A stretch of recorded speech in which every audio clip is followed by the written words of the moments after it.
Hello दोस्तों, स्वागत है आप सभी का मेरे इस यूट्यूब चैनल में। दोस्तों, क्या धार्मिक होना कर्मकांडी होना है?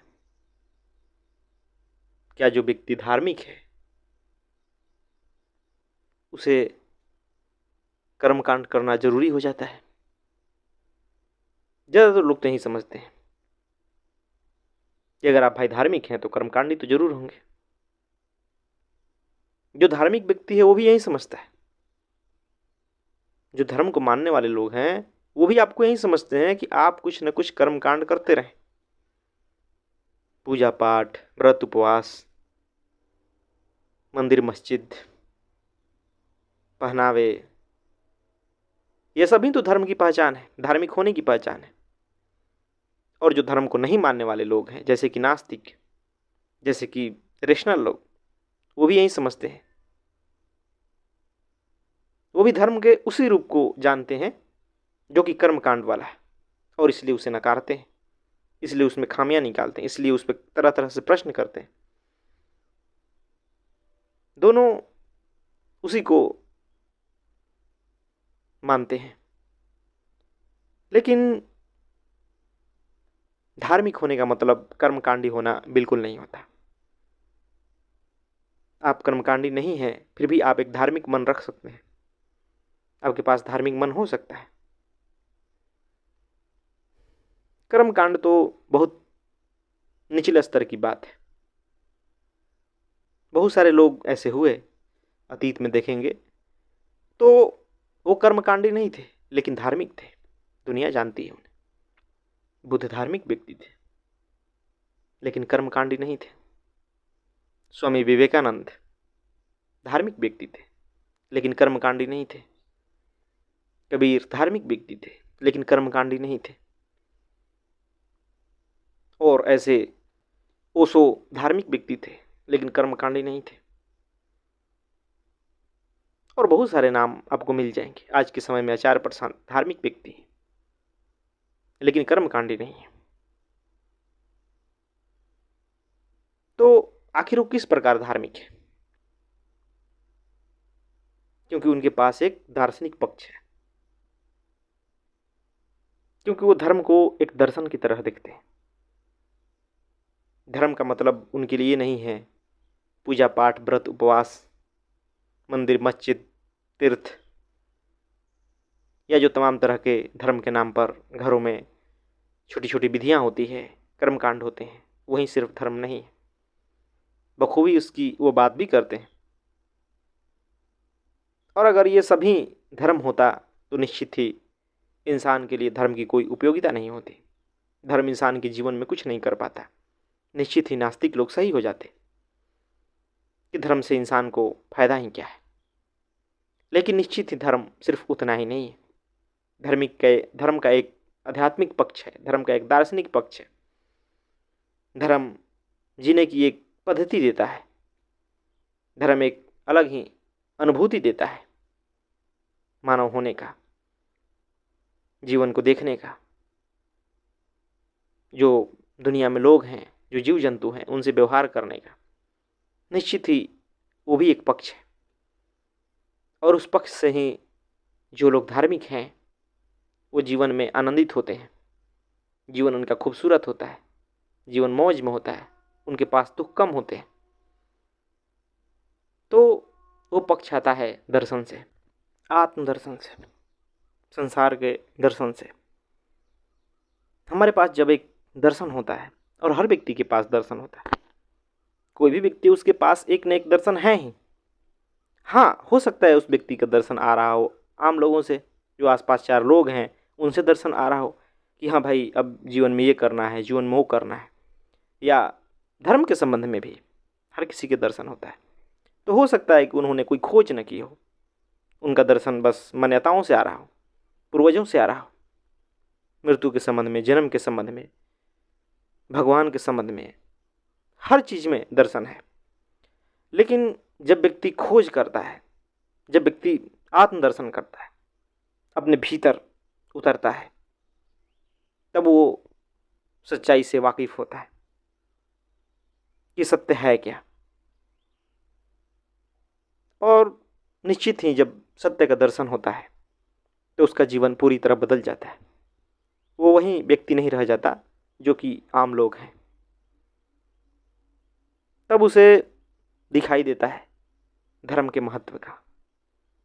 तब उसे दिखाई देता है इस धार्मिक मन का होना क्यों जरूरी हो जाता है। अगर उसके पास वो मन न होता, वो खोजी मन न होता, तो निश्चित ही वो वहाँ तक नहीं पहुँच पाता। निश्चित ही वो पहले ही नकार देता, या पहले ही कुछ चीज़ आपको बता दिया गया, जैसे कि सीखे सिखाए उत्तर। ओशो इस मामले में कहते थे कि आदमी कई बातों का सीखे सिखाए उत्तर जानता है, कई प्रश्नों का। ईश्वर अगर आस्तिक घर में पैदा होता है तो कोई तो होता है कि ईश्वर है। अगर नास्तिक घर में पैदा हो गया तो ईश्वर नहीं है। अगर किसी समाज में पैदा हो गया तो ये हमारे महापुरुष हैं। अगर किसी और समाज में पुरुष पैदा हो गया तो ये हमारे महापुरुष हैं, यही महान है। जीवन में ये करना है, सीखे सिखाए उत्तर है, समाज से आ रहा है। उसकी कोई खोज नहीं करता व्यक्ति, और जब तक खोज नहीं करता तब तक उसे असली उत्तर मिलते नहीं। तब तक वो मान्यताओं में ही जीता रहता है, कंडीशनिंग में ही जीता रहता है, और तब तक उसे आत्मदर्शन भी नहीं हो सकता। यही कारण है कि धर्म में इतने कर्मकांड देखने को मिलते हैं। यही कारण है कि लोग धर्म का, धार्मिक होने का मतलब भी कर्मकांडी होना समझ लेते हैं। धार्मिक होना यानी कर्मकांडी होना, और कोई वो मतलब नहीं समझते। देखिए ना, कोई त्योहार आता है, व्रत आता है, कोई उससे जुड़ा कर्मकांड होता है, वो शुरू हो जाता है और लोग उसी को धर्म समझते हैं। बाकी पूरे समय में वो किसी और चीज़ को करते रहेंगे, लेकिन जब वो समय आएगा पूजा व्रत त्योहार तो वो कर लेंगे, उसमें शामिल हो जाएंगे, क्योंकि उनका दर्शन इतना तक ही सीमित है। लेकिन जो सच्चा धार्मिक व्यक्ति है, जिसे धर्म का दार्शनिक पक्ष मालूम है, वो सत्य की खोज करेगा। उसके जीवन में जो प्रश्न है, जीवन से संबंधित, संसार से संबंधित, समाज से संबंधित, बेचैन करेंगे। मैं हूँ कौन, विचार कहाँ से आते हैं, मृत्यु क्या है, जन्म क्या है, बहुत सारे प्रश्न हैं जीवन से संबंधित। संसार क्या है। और जब धीरे धीरे धीरे धीरे ये सब बातें समझ आती जाती है तो हम आनंदित होते जाते हैं, हम हल्के होते जाते हैं, हम सहज होते जाते हैं। हमें साफ साफ समझ आता है दुनिया की बनावट के बारे में, समाज के बनावट के बारे में साफ साफ समझ आता है। हम बहुत सारे फालतू के झगड़ों से बच जाते हैं। फालतू की जो हम पहचान ओढ़ के बैठे हैं, वो पहचान हमारे गिर जाते हैं। अब हमें उन पहचानों को लेके कोई बोल दे तो कोई चोट नहीं लगती, जैसे कि जातिगत पहचान, धार्मिक पहचान, सामाजिक पहचान, ये सारे पहचान गिर जाते हैं। दिखाई देता है कि ये सारे पहचान कहीं ना कहीं समाज ने हम पर थोपा है। तो निश्चित ही सदियों से जो धर्म चला आ रहा है वो यूं ही नहीं चला आ रहा है। सिर्फ कर्मकांडी लोग होते तो कितने पहले ही इस धर्म को नकारा जा चुका होता। सिर्फ डर से लोग धर्म को मान रहे होते तो निश्चित ही बहुत पहले ही इस धर्म को नकारा जा चुका होता। लेकिन जो धर्म का दार्शनिक पक्ष है, जहाँ बुद्ध पुरुष आते हैं, जो जगे हुए लोग पैदा होते हैं इसमें, उन्होंने धर्म को बचा के रखा है। उनके कारण धर्म जीवित है, उनके कारण धर्म की खूबसूरती दिखाई देती है। जब आत्म जागरण होता है, जब हमें सत्य समझ आता है, तब इसकी खूबसूरती दिखाई देती है कि धर्म कितना सुंदर चीज है। तो निश्चित ही ये धारणा बनाने की जरूरत नहीं है कि धार्मिक जो मन है, जो धार्मिक व्यक्ति है, वो कर्मकांडी ही होगा। बिल्कुल नहीं। आप बिना कर्मकांडी हुए, बिना समाज में जो चल रहा है अंधविश्वास या जो कुछ भी, आप धार्मिक हो सकते हैं। बस आपके भीतर एक सत्य की ओर बढ़ने की ललक होनी चाहिए, जीवन को समझने की प्यास होनी चाहिए। आपके भीतर सेवा भाव होना चाहिए। आपके भीतर ये क्षमता होनी चाहिए अपने अहंकार को देखने की। नहीं तो बाकी लोग तो सिर्फ राजनीति करते हैं, धर्म के मानने वाले भी, धर्म को नहीं मानने वाले भी। यह बखूबी आप समाज में देख सकते हैं। एक दूसरे को किसी प्रकार से नीचा दिखा देने की होड़ मची है कि कैसे हम एक दूसरे को नीचा दिखा दें, अपनी अपनी दलीलों से, अपने अपने तर्कों से। लेकिन उससे होगा क्या? आप वैसे ही असहज रहेंगे। अहंकार से किसी को संतुष्टि नहीं मिली, कोई अहंकार से सुखी नहीं होता। आप बिल्कुल वैसे ही रहेंगे, खींचे हुए, ईर्ष्या में, जलन में, संताप में, दुख में। तो इन सब पचड़ों से निश्चित ही निकल करके एक खोजी मन अपने भीतर लाइए।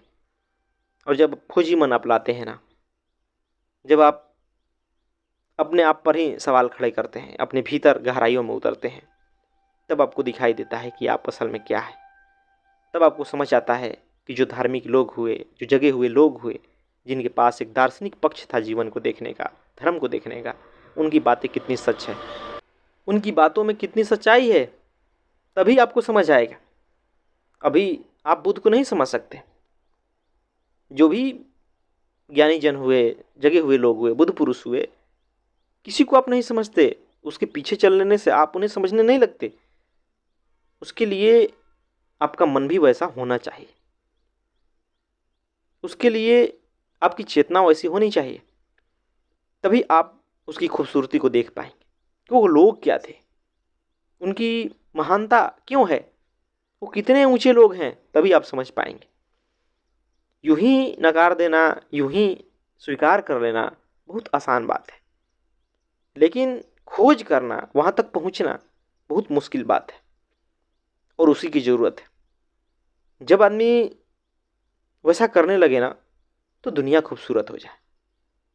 क्योंकि धर्म का उद्देश्य है हर व्यक्ति को उस तक पहुंचा देना, हर व्यक्ति को अनुभूति दे देना जो सत्य की अनुभूति है, जिसके कारण जीवन में दुख नहीं बचता, जिसके कारण जीवन की एक सही समझ होती है, जिसके कारण आप मानवता से प्रेम करते हैं। धर्म का कहीं उद्देश्य नहीं है कि आदमी को भटकाया जाए, आदमी को अंधविश्वास में रखा जाए, पाखंड में रखा जाए। जो लोग ऐसा कर रहे हैं निश्चित ही वो दोषी हैं, वो भी उसी प्रकार से राजनीतिज्ञ हैं। तो इसमें धर्म का कोई दोष नहीं है, लोगों का दोष है, उनके मन का दोष है, उनकी कंडीशनिंग का दोष है। वो वहां तक पहुंचे नहीं जहां उन्हें पहुंचना चाहिए, इसलिए वो संसार से भी संसार की ही वस्तुएं चाहते हैं। संसार में ही अभी वो लिप्त हैं, संसार ही उन्हें अभी बड़ा लगता है। नहीं तो जो धार्मिक व्यक्ति होगा असल में वो लोगों को जगाएगा, तो संसार का इतना ही उपयोग करेगा जिससे कि वो लोगों को जगाने में मदद ले सके, संसाधन बना सके, उससे ज़्यादा बिल्कुल नहीं। और निश्चित ही वैसे लोगों में ही बुद्ध आते हैं, विवेकानंद आते हैं, कबीर आते हैं, ओशो आते हैं, जो भी तमाम जगे हुए लोग हुए, आध्यात्मिक लोग हुए, कृष्णमूर्ति हुए, वो सब उसी लोगों में आते हैं। उनके पास भी एक धार्मिक मन है, लेकिन वो धार्मिक मन बिल्कुल उस मन से अलग है जो संस्कारों में जकड़ा हुआ है, जो मान्यताओं में जकड़ा हुआ है, जो परंपराओं का गुलाम है। बिल्कुल वो मन नहीं है।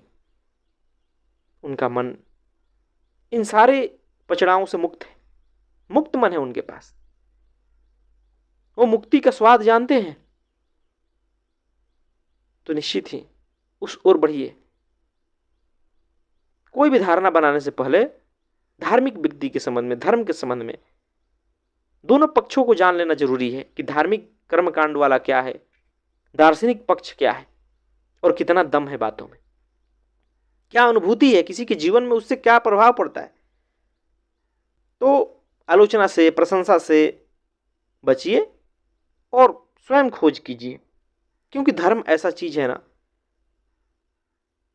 सत्य ऐसा चीज है कि वो तो उसी व्यक्ति को उपलब्ध होता है, उसका तो वही फायदा उठा सकता है जो उसे खोजता है, जो उसे पाता है। दूसरा कोई उसके बारे में कुछ नहीं जान सकता। हाँ, व्यक्ति को देख के जरूर कुछ उसे मार्गदर्शन मिल जाएगा, लेकिन वो वहां तक पहुंच नहीं पाएगा। उसमें थोड़ी बहुत झलक मिल जाएगी व्यक्ति में, जिसके भीतर सत्य उपलब्ध हुआ, जिसके पास वो सुंदर मन है, जो मौज में, जो आनंद में है, लेकिन उस आनंद की एक बूंद भी उसे नहीं मिलेगी। उस आनंद से वो हमेशा अनभिज्ञ ही रहेगा, जब तक उसके पास वैसा मन नहीं हो जाता, वो सत्य को उपलब्ध नहीं हो जाता, वो मुक्त नहीं हो जाता। तो यह आपकी खोज है, यह परम निजी बात है, इससे निजी कुछ भी नहीं। इस बात को समझिए। धन्यवाद दोस्तों।